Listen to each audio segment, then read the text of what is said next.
Good morning, good night, good afternoon, you beautiful, beautiful patriots.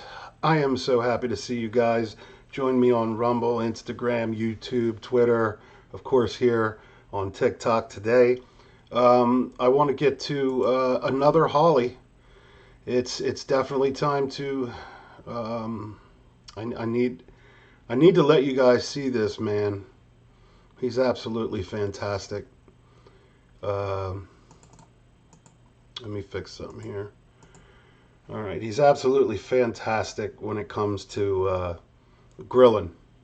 And when you see this, he's attacking Facebook on this one, but just watch how beautiful this man is when he goes after and makes people just say, I don't know, I don't recall, it's not in my purview, all that crap.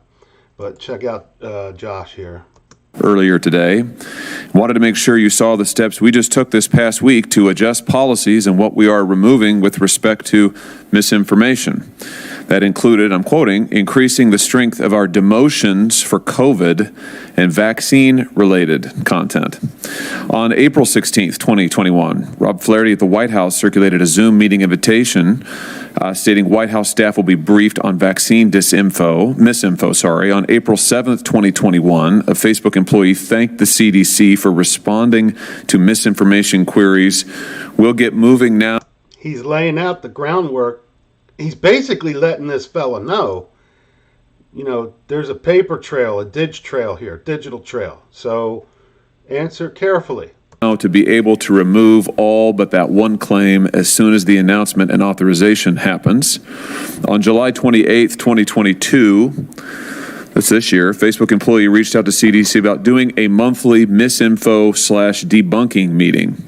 CDC responded, yes, we would love to do that. On May 11th, 2021, Facebook employees organized a Be on the Lookout meeting with CDC officials. On July 20th, 2021, Clark Humphrey at the White House emailed Dave Sumner and others at Facebook asking any way we can get this pulled down and cited an Instagram account. Within 46 seconds, Facebook replied, quote, yep, we are on it. And who works that fast in our government? And even if we had to work with our social media big tech, who works in less than a minute? Quote, and down the account went. Is that normal? Is that normal in your time at Facebook? I don't have experience around that. So he's like one of the top dogs at Facebook. He doesn't have experience with this. Watch it. He's going to squirm. Maybe he'll think he's not looking like he's squirming, but he's going to squirm. You have no knowledge of anything like this. Nothing like this ever happened, and then presto, it started happening just suddenly in 2020 as soon as you left. I didn't have personal experience of that, or I didn't hear. And you don't know anything about it at all? You've never heard of anything like this happening ever? I don't. That's remarkable. I thought that you were the former vice president of partnerships, product marketing, partner engineering, marketing, strategic operations, and analytics at Facebook. It's true. And none of this ever happened. Why did it start happening, do you think, as soon as you left? What do you think drove this kind of collaboration where you have Facebook becoming an arm of the United States government, more specifically the White House, to censor private information, personal speech at the behest of government officials? So it's hard for me to comment on the specific context of the content we're talking about, whether it was public content or whether it was personal content. I do know that from what I've read, and probably the same documents that you have, I do know from what I've read. He didn't say I know about previous things and happenstances. He had to strategically put in there from what I read. Access to that there were a lot of steps taken around COVID response and COVID misinformation that may have presented a unique scenario and a unique situation where the company took steps to coordinate that way. So now he's saying, really, yes, that with COVID and misinformation, we were doing stuff, and there could have been a unique tweak in there that something might have happened with that other thing you're talking about. He don't even mention it. But I'm telling you right now, he almost just gave up the goods right there, in my opinion. Took steps to coordinate, by which you mean to censor the speech of ordinary Americans at the behest of the President of the United States and his administration. I commend to everyone who's interested these emails, which were discovered as part of litigation led by the state of Missouri and other states as they're suing these tech companies, including your former Missouri. employer, Mr. Boland, which, for the record, is one of the worst companies in America. And they've discovered this trove of information, extensive coordination, extensive, between Facebook and the Biden administration, targeting the speech of ordinary Americans. And by the way, for standards that are ever shifting, ever shifting. You know, early on, if you questioned if the vaccine had anything to, if you questioned that the COVID had anything to do with a lab, you were marked as disinformation, you were censored, only to have the President of the United States later admit that the possibility that COVID has some lab nexus is in fact a very distinct possibility that our intelligence communities think is actually quite a viable theory. Now he just said the president came out and did it. He's part of it. So top tip of the spear all the way to these guys, Facebook, whatever. Instagram, YouTube, TikTok, who cares? They're all in on it. He's basically saying that me personally, as an anecdote, if I didn't feel good and I tested positive, I might go under a UV light in the den for an hour and do it 2 days in a row, and I felt like I got better quicker. But if you were to say that, they would cancel you. You know? So I think he's talking about that type of speech. We've seen the same thing with people who have questions about masks, who have questions about vaccine efficacy. It's really quite remarkable. Let me just ask you this. What safeguards, when you were at Facebook, what safeguards were in place to protect Americans from having their speech censored or having government censors like this access personal information? So during my time there, the company was my experience, the company was more reluctant to take down speech and very careful about trying to remove content. I also don't think the company studied the content on the platform as heavily as you would like.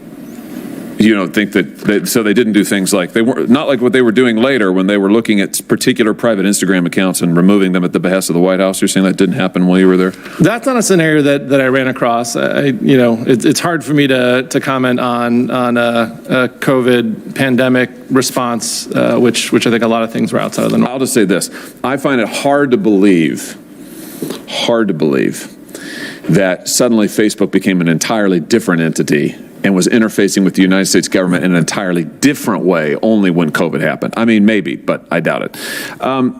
Let me ask you, Mr. Redder, is that how I pronounce your name, by the way? Redder, that's correct. Redder, okay. Let me ask you this. You were an engineer at Twitter, is that right? Correct, yep. You were the senior vice president for engineering? Yes. So yesterday, Mr. Zatko testified to another committee I sit on that 4,000 engineers at Twitter had access to all of the personal information, user data, geolocations of Twitter users. Is that accurate? So I've never met him, and he joined the company after I left, so I don't know if that particular claim is accurate. But he said all the engineers, you were an engineer. Did you have access to user data? When I was there, I don't know if it was all the engineers. Did you have access to user data? Well, I was the head of engineering for the whole company. Did you have access to user data? I'm looking for a yes or a no. I'll just remind you. No. You didn't have access to user data? I think I could have gotten it. I'm sorry? I think I could have gotten it. Oh, okay. Well, if you can get it, that's what we call access. So you did have access to user data. Is that a yes? In theory, I probably could have, yeah. That's probably right. Yeah, I probably could. Okay, you did. Did you ever access any user data? No. Were you aware of Twitter engineers ever doxing members of users? No. Were you aware of Twitter engineers ever taking over an account and tweeting out or altering the content of that account? Mr. Zatko said he thought that had happened. I'm not aware of that. Okay. Lots to unpack there. Thank you, Mr. Chairman. So there you go. And I know for some of you that might be boring stuff, and I apologize for that. But I make it a point that you guys see sort of what's happening up on Capitol Hill, no matter if it was today or if it was 5 weeks ago or whatever. We're peeling, we the people, with some help at upper levels, we are peeling the onion peel back. We're getting to the core of things. Every peel that we peel back, every layer that we peel back, they're up in their game. We just got to keep pulling back. Pull back the curtain, pull back the peel. And I thank all of you patriots out there. You know, I'm just one small voice. And the more small voices we get together, that's a quartet. We get more together, that's an ensemble or a choir. So let's get the choir singing. I love you guys. Remember to always kiss, love, hug a veteran. Go visit Gretchen over at Coda Vets on Twitter, at Coda Vets. And if you are hurting and you're a veteran, she will steer you in the right direction. I love you guys. I'll see you on the other side.